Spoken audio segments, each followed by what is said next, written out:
L'entend nous aujourd'hui, sans pour pas connaître qu'est-ce que c'est que l'État? Qu'est-ce que c'est que la nation?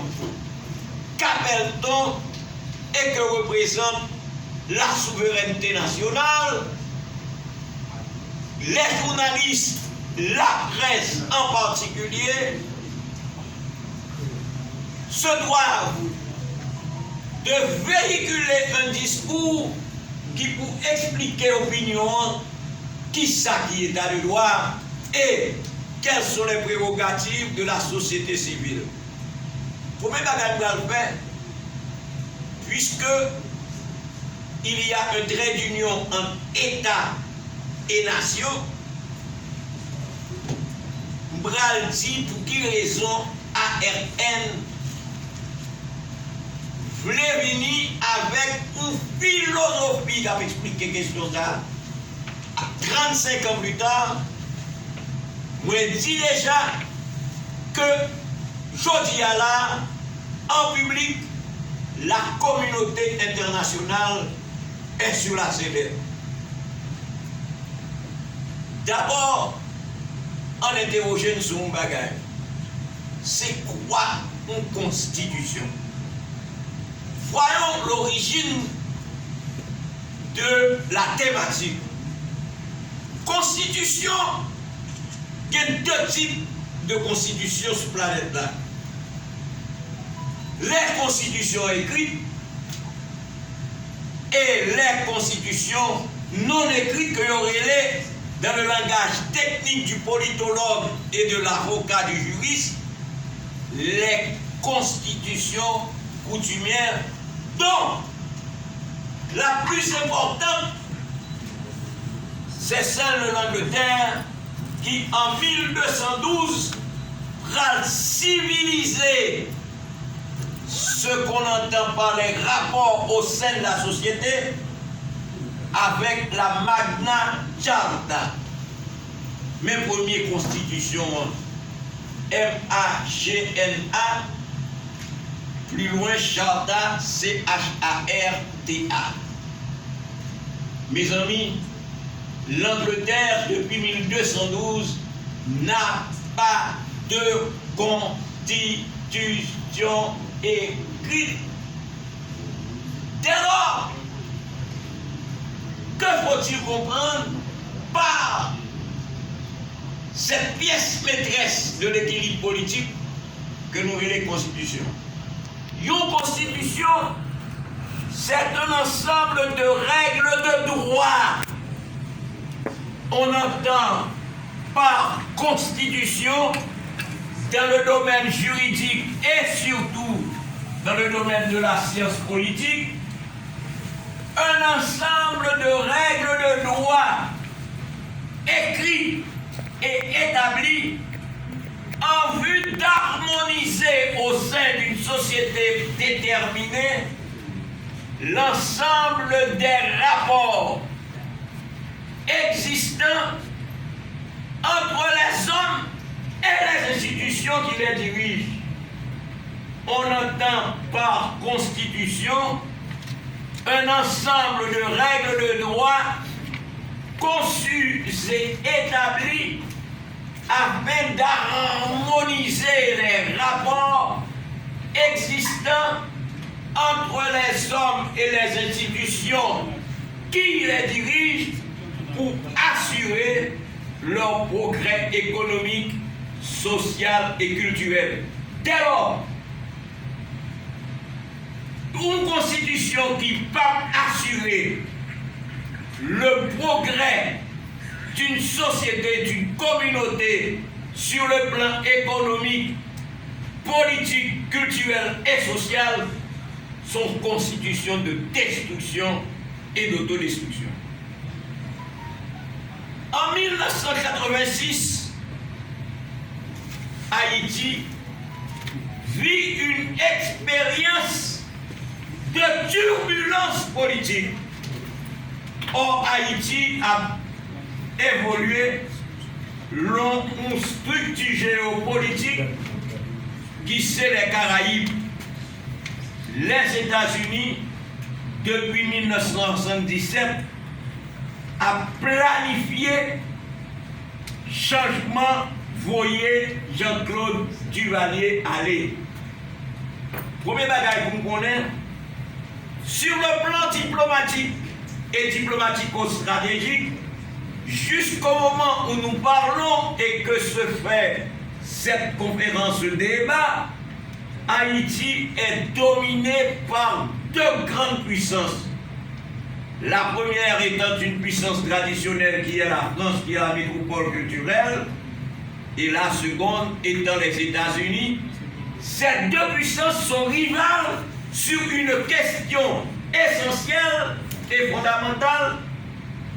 Richesse qui gagne en Haïti, qui est l'un ou deux qui pour gagner, qui est qui pour gagner préséance. La France part au départ privilégiée parce qu'elle a un statut d'ancienne métropole par rapport aux États-Unis. En 1972-1974, un grand ambassadeur français, dont nous citons le nom, qui s'appelle Bernard Dorin, attire l'attention des bien-pensants et des chercheurs sur une question capitale, la construction de la route de l'amitié qui c'est route Jacmel. Qu'est-ce que la France va chercher dans ce bénitier? C'était parce que, à un tournant déterminé de l'autoroute, il y a un grand fossé où l'on a entendu des explosions chez les paysans. Et sur la route de Jacmel, vous autres qui êtes coutumiers de la fréquenter, vous eûtes sans doute à remarquer l'existence de cette immense profondeur où il y a une substance qui va attirer tous les maux de la désagrégation de l'État haïtien, l'iridium. C'est pas seulement le pétrole, c'est pas seulement le cuivre de Terre-Neuve, c'est pas seulement l'or qui vont provoquer la désagrégation pour motif d'occupation d'Haïti, c'est surtout ce métal dont on n'avait jamais antérieurement entendu parler, qui c'est l'iridium. Qui ça qui l'iridium, non?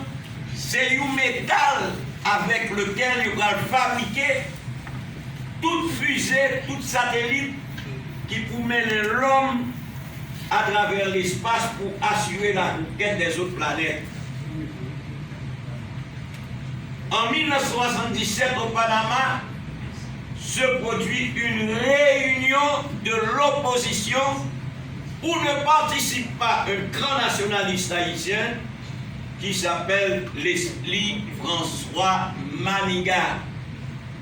Mais c'est à partir de 1977 que démarre le renversement du gouvernement de M. Jean-Claude Duvalier, car comme maladie qui est la première maladie qui va infecter la société haïtienne et détruire l'État et la nation, maladie ça, direz-les, je veux que vous en preniez note, les Chicago Boys. Les Chicago Boys. Les Chicago Boys, c'est un ensemble d'intellectuels qui, aux États-Unis, sont préparés pour craser Périllot afin de permettre la mainmise totale, la mainmise totale de l'impérialisme américain.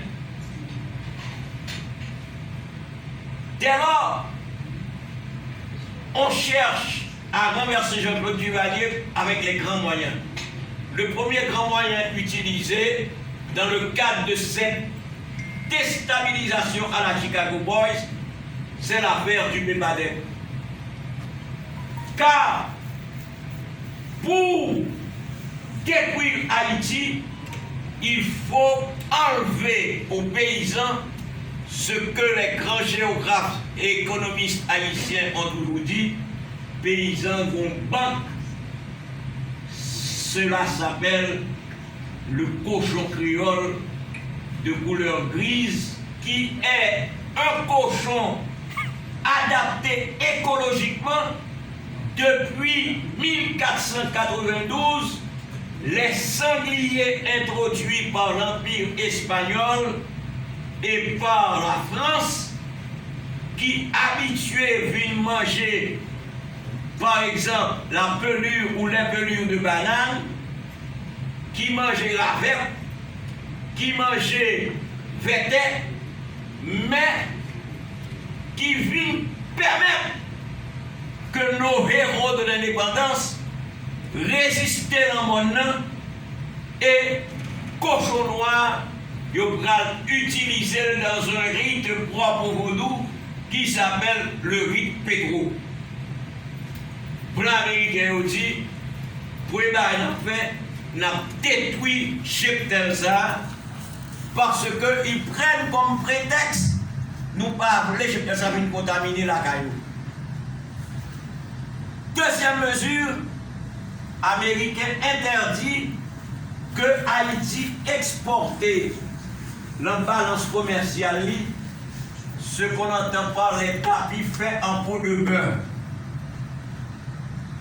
Production ça, depuis l'époque là va exister encore. Nous sommes entre 1979 et 1982. Dernier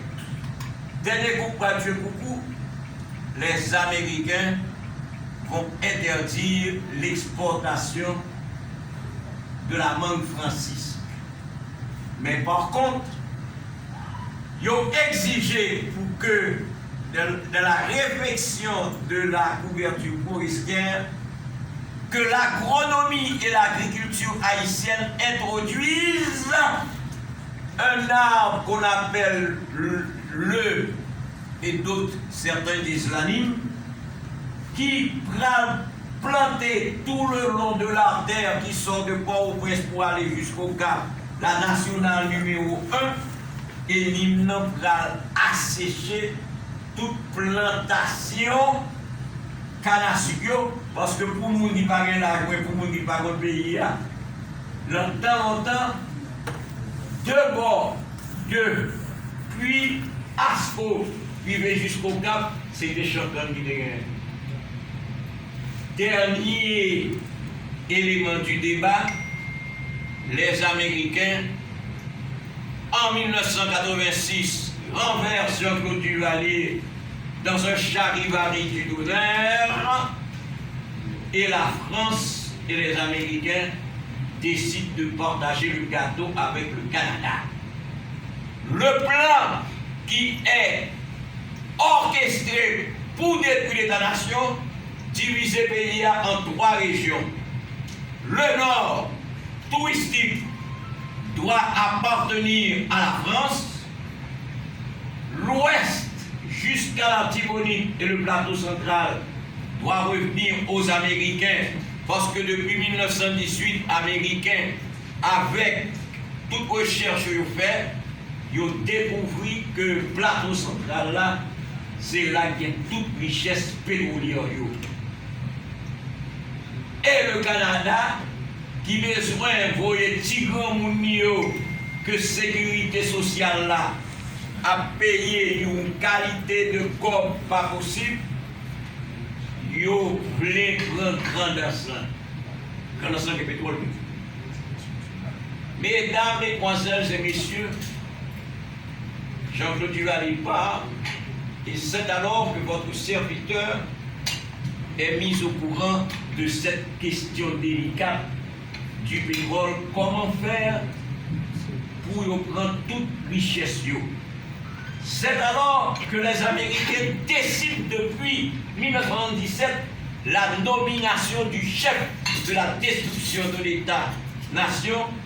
Excusez-moi de le citer, mais j'avais annoncé dès le départ qu'aujourd'hui c'est une mise en question. cet homme, que ses parents, que sa famille, m'en excuse bien, s'appelle Leslie de la Tour. Leslie de la Tour est imposé au CNG parce qu'il fait partie de l'école des Chicago Boys de Milton Friedman, le monétariste. Et Leslie de la Tour nous apprend que faut qu'il privatise les télécoms, faut qu'il fait un saut d'exol, faut que l'usine Welch disparaisse, faut qu'Haïti pas viande bœuf encore avec la Anco au Caille, faut qu'usine sucrière au Caille exister, et puis Haïti qui était autosuffisant sur le plan de la production sucrière avec le sucre rouge disparaît. Et l'esprit de la Tour décide de démonétiser la goutte qui était dans une équivalent de 5 gouttes pour $1, il passait à 8 gouttes 50 pour $1. Le grand Manitou qui s'appelle Leslie de la Tour est le premier agent de l'international pour la ruine de l'État haïtien, car il s'agit en fait de prendre tripes haïtiens pour y marrer leur code bayo afin d'affamer le peuple. C'est alors que le Fonds monétaire décide à l'échelle mondiale pour raser l'Amérique latine. De 1990 à 1994, más o menos, como se dice en español, se produce una realidad nueva qui s'active, réalité nouvelle, manifestation du côté de l'Amérique latine contre un produit exporté et exportable qui s'appelle le plan néolibéral. À la Réunion de Paris, deuxième nègre qui va craser l'économie haïtienne s'appelle Hervé Denis, qui est candidat pour être Premier ministre du gouvernement Préval en compétition avec Éric Pierre. Éric Pierre, gros technicien, vit aux États-Unis, à Washington, comme employé de la Banque mondiale. Kounia, on liquide les infrastructures industrielles d'Haïti. Si mon Haïti disparaît, les que y a fait aéroport en 1962-1965, aéroport fait par 3 mois. L'ingénieur, à tout seigneur, tout honneur et toute gloire, Maxime Léon, qui était ingénieur, qui était travail l'aéroport Boston, c'est lui qui fait tout calcul, piste là. L'ingénieur Emmanuel Sterling, feu mon père, qui fait calcul avec ingénieur Maxime Léon. Maxime Léon, c'est un homme dont l'histoire doit retenir la place, le nom à la bonne place, parce que l'aéroport qui existait, c'est monsieur avec les pères qui fait calcul. Et mon illustre parrain qui en a dessiné l'architecture, l'ingénieur Pierre Saint-Homme, qui s'activait depuis 1986. Les États-Unis n'ont qu'une seule chose en tête, il faut qu'ils prennent l'aéroport. Je ne vais pas être plus long parce que le temps nous fait la guerre. Cependant, ce qu'il y a lieu de retenir de la désagrégation de l'État haïtien, c'est que l'international a tout conçu. Et c'est trois puissances, la France, les États-Unis, le Canada, qui est responsable de tout ça dans le mois de là. La déstabilisation par le biais de Carrefour, de Martissan, de Protesao, c'est parce que Picona pétrole là, c'est sous bicentenaire allié, ce qu'on appelle en géologie le géosynclinal. Gaz là sorti depuis Nicaragua, Rivet, Gantier. Et les Américains vont enlever l'ambassade qui se trouvait au bicentenaire. Ils ont dépensé 840 millions de dollars pour mettre l'ambassade qui était par là. L'ambassade d'Haïti des États-Unis est la quatrième ambassade de la diplomatie américaine. Donc, par conséquent, on a parlé de constitution, ça, il faut que nous connaissions que la constitution de 87 n'a pas été conçue par les Haïtiens, et je termine sur un autre nom. François Mitterrand a nommé Michel de la Fournière, Michel M-I-C-H-E-L, 2-D-E, La-L-A, Fournière, F-O-U-R-N-I-E-H-R-E, Michel de la Fournière, ancien secrétaire général de la Fédération socialiste française, félicite et il a rédigé nouvelle constitution et je termine. Les Michel de la Fournière retournés à Paris, ils remettent constitution par François Mitterrand. François Mitterrand de dire: j'ai donné à Haïti une nouvelle constitution. Haïti ne se relèvera pas de ses problèmes, même après un siècle. Merci beaucoup et à la prochaine. Merci.